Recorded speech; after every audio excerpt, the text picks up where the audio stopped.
देखिए, बिहार में विधानसभा चुनाव की घोषणा जो है कभी भी हो सकती है, क्योंकि अब चुनाव में महज कम दिन बचे हुए हैं। लेकिन ऐसे में तमाम तरफ जो है सियासत हो रही है, और सियासत इसलिए भी हो रही है क्योंकि कई जगह पर प्रत्याशी बदलने की भी संभावना है। कई जगह पर मौजूदा प्रत्याशी जो हैं वही रहेंगे जो विधायक हैं। लेकिन ऐसे में हम अजय सिंह से बात करेंगे, जो भाजपा के नेता हैं और बड़े उद्योगपति हैं। पिछले दिनों जो वर्ल्ड फूड कॉन्क्लेव हुआ था उसमें गए थे, उसमें भी इन्होंने अपनी बातें रखी थी। बिहार को लेकर के इनके पास काफ़ी प्लान है, बिहार में विकास करना चाहते हैं, उद्योग लगाना चाहते हैं। अजय जी से बात करेंगे। अजय जी, पिछले दिनों आप गए थे दिल्ली, चिराग पासवान के मंत्रालय के द्वारा वर्ल्ड फूड कॉन्क्लेव रखा गया था। क्या कुछ बातें हुई, क्या कुछ बातें आपने रखा वहाँ पे? हाँ, चूंकि बिहार की बातें रखनी होती है तो मजबूती से रखता हूँ मैं। बिहार में उद्योग की बहुत संभावनाएं हैं और भारी मात्रा में उद्योग लगना चाहिए। और फूड का तो हमारा बिहार ही है। फूड के सेक्टर बहुत सारा काम हो सकता है, तो इसकी बातें हमने रखा। हमें बुलाया गया था, कॉन्क्लेव था, world food festival, world food India festival था। अब पूरे विश्व से लोग आए थे वहाँ पर। तो बिहार में जो फूड क्वालिटी में गुणवत्ता है, बिहार की लीची, बिहार का जर्दालू आम, बिहार का मखाना, या बिहार का टमाटर, बिहार का कोई भी बहुत सारे प्रोडक्ट्स हैं, बिहार का हमारा कतरनी राइस, चावल, तो जो भी चीज़ें हैं, गेहूं की फसल, मटर, तो हमें उस पर बहुत सारा प्रोडक्ट बनाना है। हम लोग चाहते हैं कि बिहार को कैसे फूड प्रोडक्ट्स के मामले में आगे लाएं। और मेरा प्रयास है, मैं खुद उस इंडस्ट्री से हूँ और मैं खुद उसमें काम कर रहा हूँ। मैं राइस के लिए काम कर रहा हूँ, बड़ा राइस मिल ब्रांडिंग करने के लिए काम कर रहा हूँ कि ब्रांड मेरा पूरे विश्व में जाए। हम काम कर रहे हैं मैदा पे, आटा पे, सूजी पे काम कर रहे हैं। हम राइस ब्रांड ऑयल पे काम कर रहे हैं, तो फिर मटर को फ्रोजन करने पे काम कर रहे हैं। तो बहुत सारी चीज़ें हैं जो हम काम कर रहे हैं। तो बिहार में चुनाव है, नीतीश कुमार के मंत्रालय के द्वारा जो है कई घोषणाएं की गई लोगों के लिए, जो चाहे वो पेंशन की बात कर लें, चाहे 10,000 रुपये प्रति जो महिलाओं को देने वाली बात है उसकी बात कर लें, और भी अन्य योजनाएं, बिजली फ्री की बात कर लें। क्या लग रहा है, माहौल क्या है, किसकी सरकार बनेंगे? आप तो लोगों से मिलते जुलते भी हैं, एनडीए कितना सीट देख रहे हैं? नहीं, इस बार तो पता नहीं गजब उत्साह है।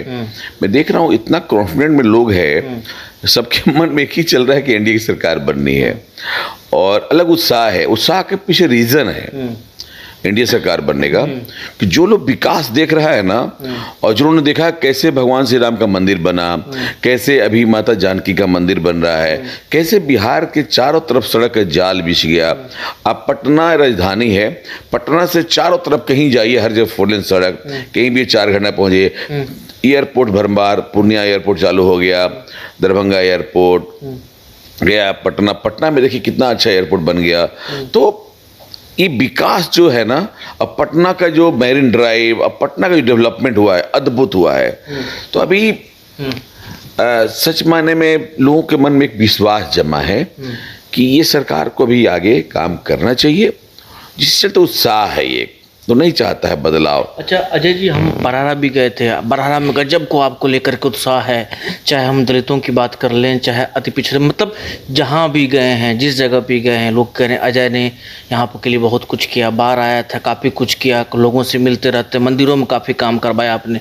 क्या बरहारा इस बार तैयार है लड़ने के लिए? आप बरहारा में प्लान बना चुके हैं? देखिए, ये बात मैं कैसे कहूँ, ये पार्टी का निर्णय है। मैं एक भारतीय जनता पार्टी का सिपाही हूँ और हम पार्टी के निर्णय पे काम करते हैं। पार्टी अगर कहती है लड़ना तो लड़ना है, नहीं तो मैं अपना काम करता हूँ पार्टी के लिए।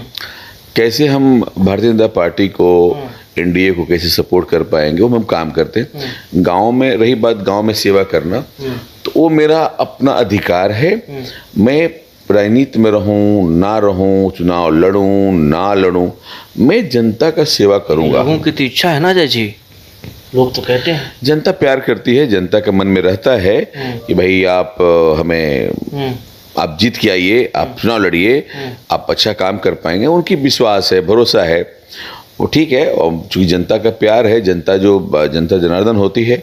अब ये पार्टी निर्णय लेता है, पार्टी सर्वे कराती है किसको देना है, किसको नहीं देना। मैं इसमें आगे बढ़ के नहीं आता कि भाई आप, मैं अपना तारीफ में कैसे कर पाऊँ, संभव नहीं है भाई। हमारी बातें आप बात कर सकते, मीडिया करती है। आप गाँव में जाएंगे तो चलेगा, हम एक शुद्ध मन से काम करते हैं। मैं कुछ होता है ना, कल छपट वाली बातें नहीं है। मैं कोई प्रायोजित काम नहीं करता, वो ऐसे ही चलते रहता है। जो कहीं डिमांड आया चल रहा है। तो मेरा समाज सेवा मेरा एक विचार है, कोई राजनीतिक दृष्टि से नहीं, चुनाव लड़ने की दृष्टि से नहीं है। मेरे को विचार मन करता है कि लोगों को सेवा करूं, दुख तकलीफ में रहूं तो रहता हूं, चुनाव तो लगा हुआ है। अच्छा अजय जी, ये कहेंगे जो पवन सिंह की वापसी हुई है, उपेंद्र कुशवाहा से मुलाकात हुई, मुलाकात के बाद जो है तस्वीरें वायरल हो रही है, लोग ये भी कह रहे हैं प्रखंड हुए जिला कुशवाहा से हिला। क्या लग रहा है जो उपेंद्र कुशवाहा के सामने पवन सिंह ने सरेंडर किया है? एक दूसरा, पवन सिंह के आने के बाद क्या शाहबाद के क्षेत्र में जो भी राजपूत समाज है वो एकजुट होकर एनडीए का साथ देंगे? क्या ये जो हम समझना चाहते हैं आप इसे, क्या माहौल है, क्या कहना चाहेंगे?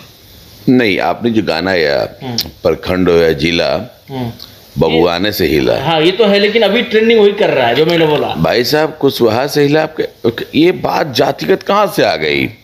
कहने का मतलब है कि उपेंद्र कुशवाहा जी हमारे सीनियर लीडर हैं, सभी के लीडर हैं, और सीनियर हैं तो किसी को सम्मान करना बड़ी बात नहीं है। तो उससे पहले आर के सिंह से मिले वो, हमें कैसे वैचारिक पहले सद्भावना बनाना है वो कोशिश की गई, बना। अब पवन जी से बहुत एक्टिव रहते हैं, पवन जी अपनी गलतियों को एक्सेप्ट करना जानते हैं, और पवन जी का व्यक्तित्व बहुत बड़ा है। अब देखिए, मैं शो देख रहा था कि मुंबई में फिल्मों का शो चल रहा था, वहाँ जब बाहर निकले तो एक लड़की से लड़ाई थी उनकी, और उसको उन्होंने बोला कि आई एम सॉरी, और उससे मिल के वो बाहर निकले कि ऐसा गलती करके नहीं जाऊँगा कि बाहर निकलूँ तो आपसे बात नहीं कर पाऊँ आपसे। तो वो लड़की कितनी आँख से उसको नम हो गई उसकी कि नहीं, आप पहुँच जैसे व्यक्ति की उन्होंने एक्सेप्ट किया और उन्होंने जाते तो माफ़ी मांग के मुझसे बात करके गए।